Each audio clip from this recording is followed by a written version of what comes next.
A gente está falando do reinado de Yehudá, e havia aqui um rei chamado Amaziah. Esse era o nome do rei. Não lembra dele? Nunca ouvi falar. Nunca ouviu falar? Não.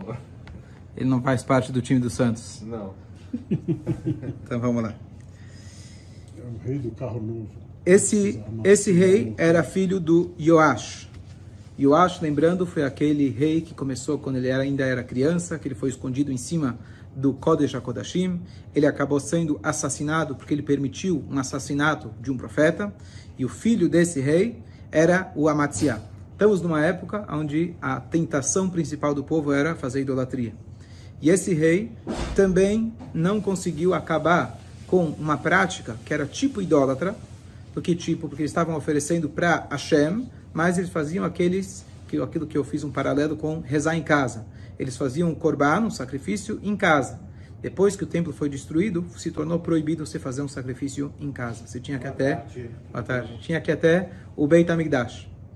E eles então, ele não conseguiu tirar essa prática, então isso foi considerado um erro dele. Eu falei na última aula que ele ainda ele mandou castigar os assassinos do pai dele. O pai dele foi assassinado, ele matou esses assassinos, mas ele poupou a família desses assassinos. Você vai dizer, bom, é óbvio. Não é tão óbvio, porque aqueles reis, quando queriam matar alguém, matava ele, a família, etc. E ele seguiu a lei da Torá, que o filho, amém, o filho não paga pelos pecados do pai, então ele poupou aqueles filhos. Até aqui foi quando a gente falou na última aula. Baruch Hashem.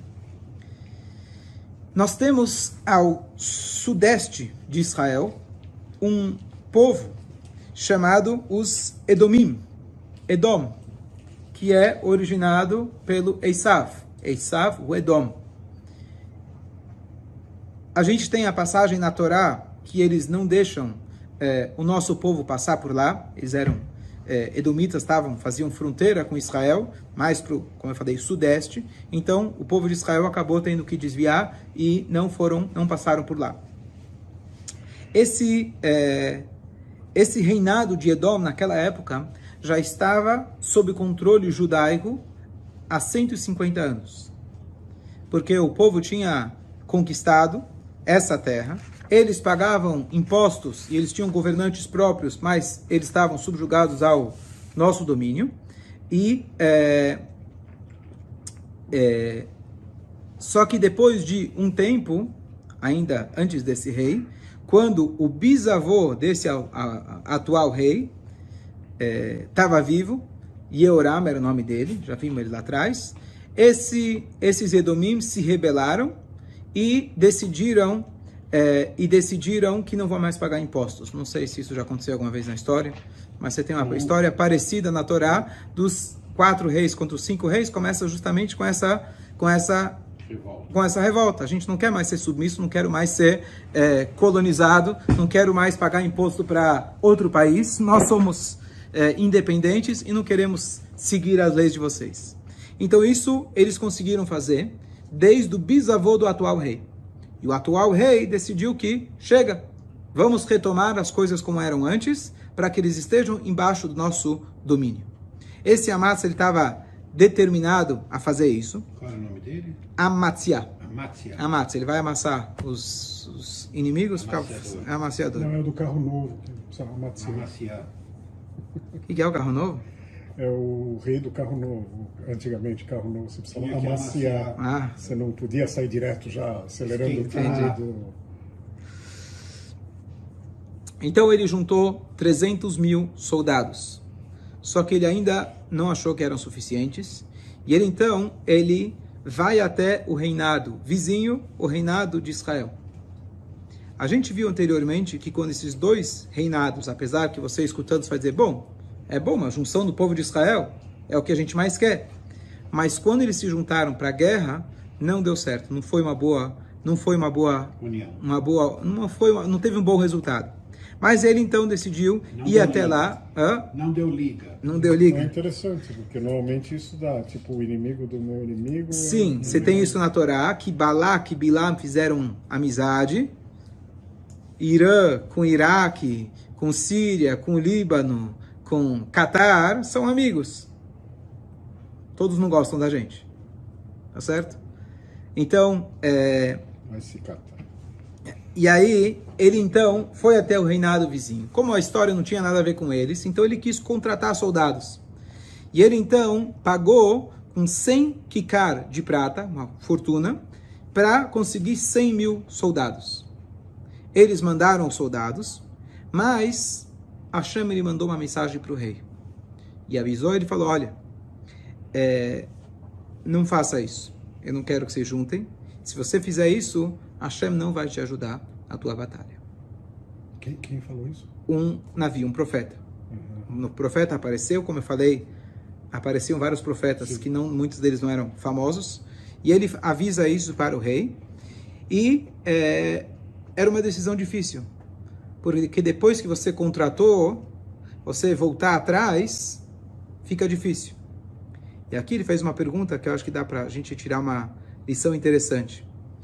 Ele virou e falou, bom, tudo bem, se eu dispensar esses soldados, eu vou poder pegar de volta o dinheiro que eu paguei? Não. Você veio como rabino, como tzadik, como profeta, falou que o que eu estou fazendo não é um bom negócio. Tá bom, eu acredito. Eu acredito enquanto eu ganhar meu dinheiro de volta. Você me garante? Se for no Mercado Livre... E aí ele falou, ele deu a resposta, que também é uma lição pra gente. Hashem tem o suficiente para pagar para você, muito mais do que você gastou. Então ele não se comprometeu. E aqui, quando eu li isso, eu achei que tem uma lição muito grande. Vamos supor que você está com um plano. Você já investiu naquele plano. Depois você descobre que aquele plano não é o melhor na visão de Hashem. Tem alguma coisa que está falha, tem alguma coisa que você vai acabar enganando a outra pessoa. Então alguém vira e fala, Rabino, o Rabino vira e fala, olha, o que você está fazendo não pode. Tá, mas você me garante então que o que eu já investi, eu não garanto nada. O que eu garanto é que se você tomar a decisão certa, Hashem, ele sempre vai te recompensar. Se eu te garantir agora, é muito fácil. É muito fácil você voltar atrás, se eu te devolvo o investimento, você fala, bom, na dúvida, ganhei meu dinheiro de volta, pode ser que ia dar certo, pode ser que não, não tenho certeza que o que ele está falando está certo, o navio está certo ou não, mas eu quero me garantir. Com Hashem não é assim que funciona, você precisa apostar. E essa aposta custa. Essa é a aposta de Emuná. Lembrei uma história linda que eu vi recentemente, um dos meus filhos me contou, que tinha uma pessoa que ele estava para vender um complexo, acho que com vários prédios, e estava já fazendo negociação, acho que era com um grupo de chineses, e quando ele estava quase fechando a negociação, alguém descobriu, da turma dele, que a fundação daqueles prédios estava com problema. Significava que aquilo não valia o que valia, se é que valia alguma coisa. E ele já estava quase fechando, estou falando aqui de valores altíssimos.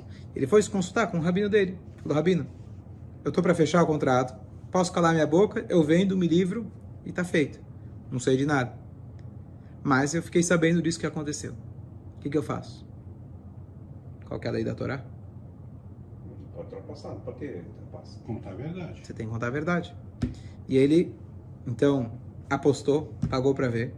Ele chamou os chineses, falou para ele, olha, tá com problema A, B, C na fundação, então eu quero que vocês saibam, vocês podem voltar atrás. E eles voltam depois de 2 dias, falam, a gente quer comprar mesmo assim. Uau! Vocês querem comprar mesmo assim? Você tem certeza? Sim, porque você está querendo enganar a gente. Você deve ter achado alguém que compra mais caro e você está querendo voltar atrás. Ele falou, olha, eu quero colocar no contrato que vocês sabem que eu estou escrevendo, que está aqui, que tem problema na fundação. Não tem problema, pode colocar. Olha, eles compraram. Hashem deu.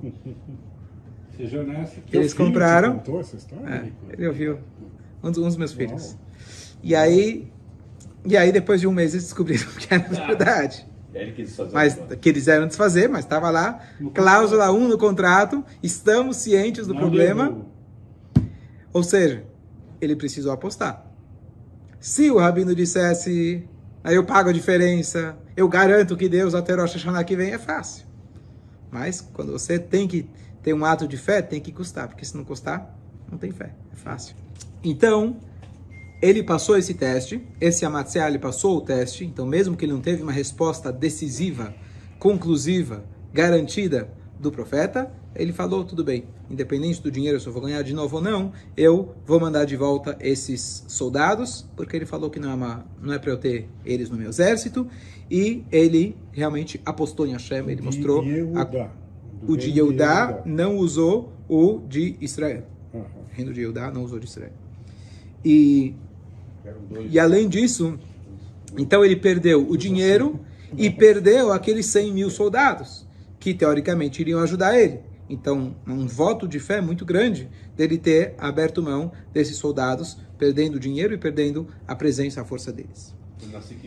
Então Hashem, uma vez que ele demonstrou a confiança nele em Hashem, e daí que vem a vitória, então Hashem foi com eles, Hashem esteve com eles, e Hashem fez com que eles matassem 10 mil Edomim, capturaram outros 10 mil Edomim, mas, como eu falei, esse Amatsiah, ele tinha um lado não muito bom dele, e ele, ao invés de matar eles enxergando como inimigos, ele matou eles de uma maneira extremamente cruel.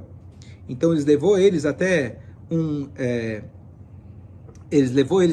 vale, que eles marchassem até lá, e um vale não, levou eles até uma rocha muito elevada, na terra de Edom, um penhasco, obrigado, e de lá ele lançou eles para a morte. Está descrito aqui, cenas fortes, mas...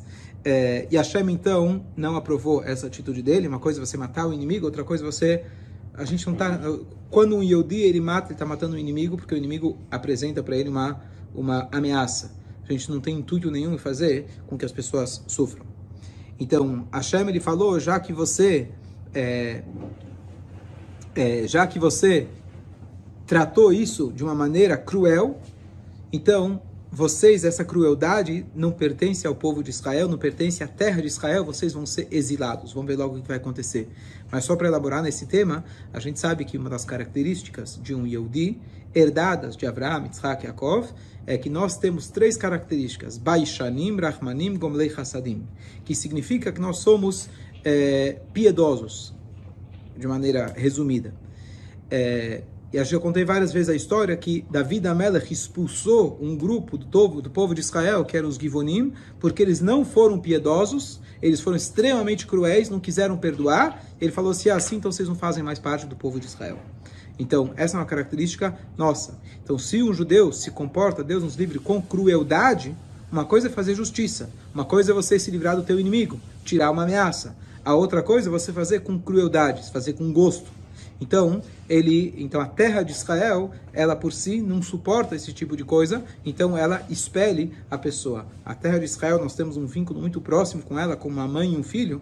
Então, se você não merece estar naquele local, como as Klalot, a Torá falam pra gente, a pessoa,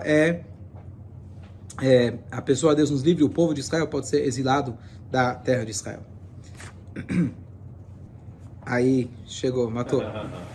Acontece uma coisa curiosa. O que acontece? Curiosa não, trágica. Mas agora que ele conquistou Edom, e a Torá fala pra gente várias vezes, para você não aprender dos caminhos, da conduta dos povos que estão ao seu redor. Ele agora que conquistou Edom, ele foi dar uma olhada, ele viu que tinha coisas interessantes em Edom. E ele falou, bom, eu acho que esses deuses são interessantes. Legal. Lá em Edom, eles tinham acesso...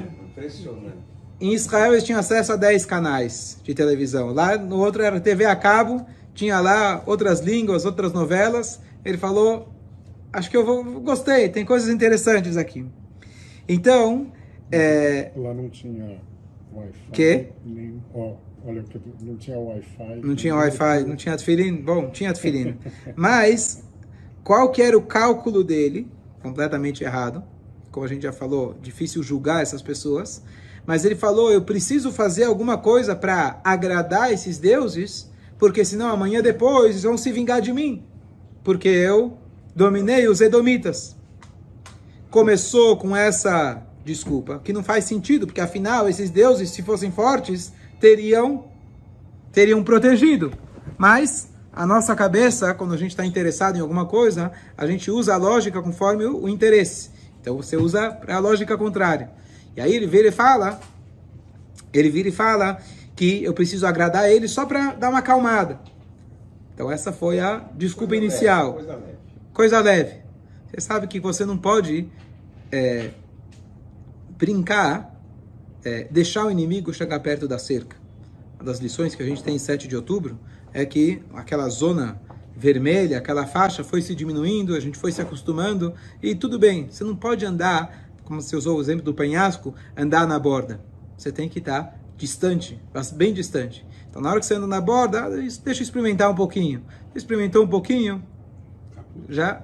Então, foi isso que acabou acontecendo. Ele acabou tendo dificuldade em parar dessa adoração dos ídolos do Edom. Não, Amatsiah. E agora, curiosamente, os judeus, os Yehudim, não foram nessa, não caíram nessa, e ficaram bravos com ele, como é possível que ele está fazendo idolatria. Então... em vez de tomar uma atitude correta, eles começam a conspirar contra o próprio rei. E aí vai começar aqui uma bagunça. Mas qual seria a atitude? Vamos lá. Não, qual seria a atitude ideal? Julgar, advertir, trazer num tribunal, não você começar a tomar com a sua atitude com as suas próprias mãos. Porque uma coisa vai trazer outra, vai ser um desastre após o outro.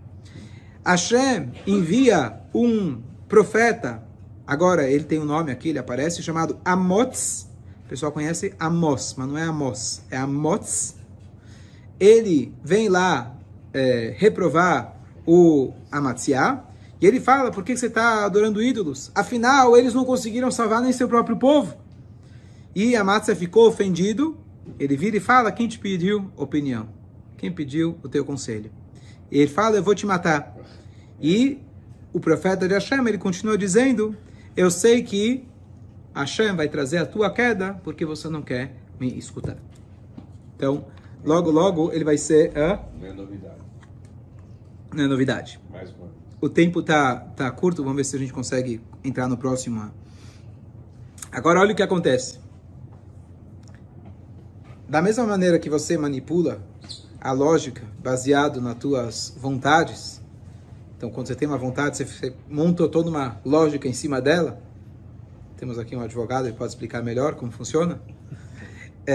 Mas, assim, isso funciona a teu favor, mas também funciona contra você. Teoricamente, quando ele dispensou aqueles 100 mil, pegou o dinheiro, não pegou o dinheiro de volta. Dispensou, você não vai precisar ir para o exército, não vai precisar colocar a tua cara lá para bater. Ótimo, volta para casa, fica feliz. Mas, esses 100 mil falaram, peraí, por que será que ele dispensou a gente? Tem alguma coisa aí. Será que ele acha que ele é bom o suficiente sem a gente? Eles conversaram com os chineses. Por quê? Do terreno, da propriedade. Da propriedade. Alguém está querendo... Peraí, ele achou que a gente não é capaz? Será que a gente é fraquinho? Não está preparado? Vamos mostrar para ele que a gente é capaz.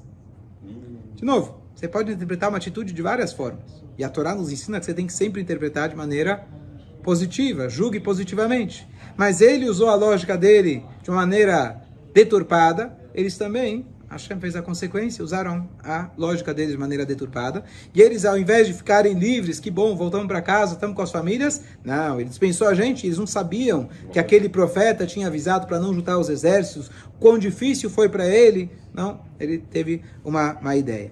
Então, eles chegaram e falaram, começaram... Que um líder? Os soldados, não sei se tinha alguém, um líder especial, os soldados de Israel. E aí eles decidiram que eles vão então se vingar. E eles começaram a voltar para o reino de Yehudá e atacar o próprio Yehudá. Guerra de irmãos. Milchemet Achim. Deus nos livre. E aí... aqui vem um detalhe importante. Por que será que Hashem não deixou eles se juntarem? Pergunta que eu tinha trazido lá no início. Então você vê daqui que eles realmente não eram grandes tzadikim, porque eles já agora acharam que estão indo contra e estão prontos a fazer uma guerra contra seus próprios irmãos.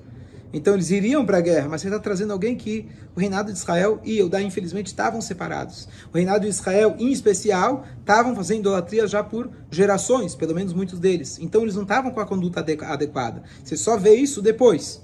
Então, aquilo que você diz, você quer ver quem é um bom fornecedor ou um bom cliente, você tem que conhecer ele não quando você fecha um negócio. Quando que você conhece ele? Quando dá problema. Ou quando não pagou. E aí você vai ver como que a pessoa se comporta. Então, quando a pessoa está te vendendo alguma coisa, você fala, acho que não vou comprar. Já aconteceu várias vezes. Vou numa loja, quando a pessoa fica brava, você fala, aqui não compro mais. Mas se a pessoa não tem problema, resolve de boa, você fala, bom, se eu tiver algum problema amanhã, eu sei que eu vou ser bem-vindo. Então, na maneira que eles deram a resposta depois, então você vê como que eles, quem eram eles. Então, quando agora a Amácia ficou sabendo que eles vieram atacar, então, violência, você não responde com violência, porque você traz mais violência. Então, e ele não sabia que isso era só uma questão que os soldados fizeram por conta própria. Se eles vieram me atacar como soldados, eles foram mandados pelo rei. Ah, então eles estão querendo fazer guerra contra a gente. Então agora vamos fazer guerra. Então, Hashem fez... Claro que Hashem causou tudo isso porque ele queria, como eu falei, que eles fossem exilados da terra. Então, Hashem inspirou o Amatsiá para que ele fosse fazer uma guerra, antes de esclarecer, antes de tentar reconciliar, etc. Então, ele manda uma delegação para Yoash, e ele fala, ao invés deles virem até aqui e começarem a matar meus soldados, eu tenho uma proposta para você. Vamos fazer uma guerra declarada. Que proposta? Que proposta? E aí, o rei Yoash, ele vai responder para ele. Vamos ver se vai dar tempo da gente ler essa resposta, que essa resposta está nos psukim, de uma maneira, usando uma metáfora, uma parábola. E a parábola deve ser interpretada. Então, eu vou ler qual que é a parábola, e aí depois eu vou trazer a interpretação. O Yoash, ele responde da seguinte maneira. Certa vez, um humilde cardo do Levanon, quem sabe o que é cardo? Eu também não sabia, fui procurar a inteligência artificial. É uma planta, alcachofra, também é de um tipo de cardo, então alcachofra a gente conhece, e ele também é usado para... E aí ele fala o seguinte, então um humilde cardo, quer dizer, uma planta pequena, do Levanon, do Líbano, ele manda uma mensagem para o poderoso cedro. E ele fala, dê a sua filha por esposa ao meu filho. Quer dizer, aquele anãozinho vira para o gigante e fala, eu quero que você dê a tua filha para o meu filho. Que tolice foi essa? Ele fala. Porque o cardo não é um bom shidur para o cedro.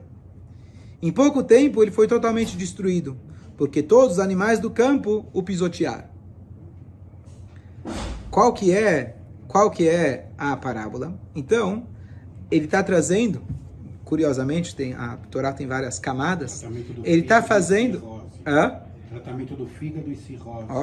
Obrigado. Eu tinha visto alguma outra coisa que não era isso, mas é bom que tem aí já o GPT já ajuda.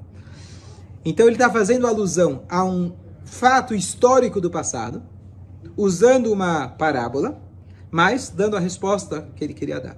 Qual que é o fato do passado que ele queria fazer alusão? Era o fato de Shem querer se casar com a Diná. Lembrando na Torá, o Shem, ele era um príncipe, mas ele era não judeu. Ele foi lá e raptou a filha de Diná. E ele vai lá e ele quer se casar com a família de Yaakov, quer casar com a Diná. Então ele manda lá uma delegação, tarará, muito... Mas ele era Shem. Então o que fizeram os filhos de Yaakov? Ah, sim, vamos fazer Brit. E aí eles matam todo mundo. Então ele estava fazendo, através de uma parábola, lembrando a história e falando, olha, você está querendo mexer comigo? Você tem certeza? Você é o cardo. Não vale a pena você mexer comigo. Mas quando a raiva, a fúria sobe na cabeça, a pessoa não faz cálculos. E nessa guerra, que a gente vai ver, Bezrat Hashem, esse Yoash, então, ele vai ser derrotado. Certo? O Yoash, desculpa, o Amatsiá vai ser derrotado. E a gente vai ver que o Yoash também vai morrer. Os dois vão acabar morrendo. Muito claro. Um era 2 tribos, outro era 10 tribos. Simples. É tipo Yehudá. Questão de números. Yehudá tinha 2 tribos. Que é Yehudá, Binyamin e Levi. Então, 2, mas Levi não faz parte da conta. Então, 2 tribos contra 10. Ok. O sul contra o norte. Sim. A matemática às vezes não faz sentido. Israel é 1 contra quantos? Sim, mas uma coisa é Israel contra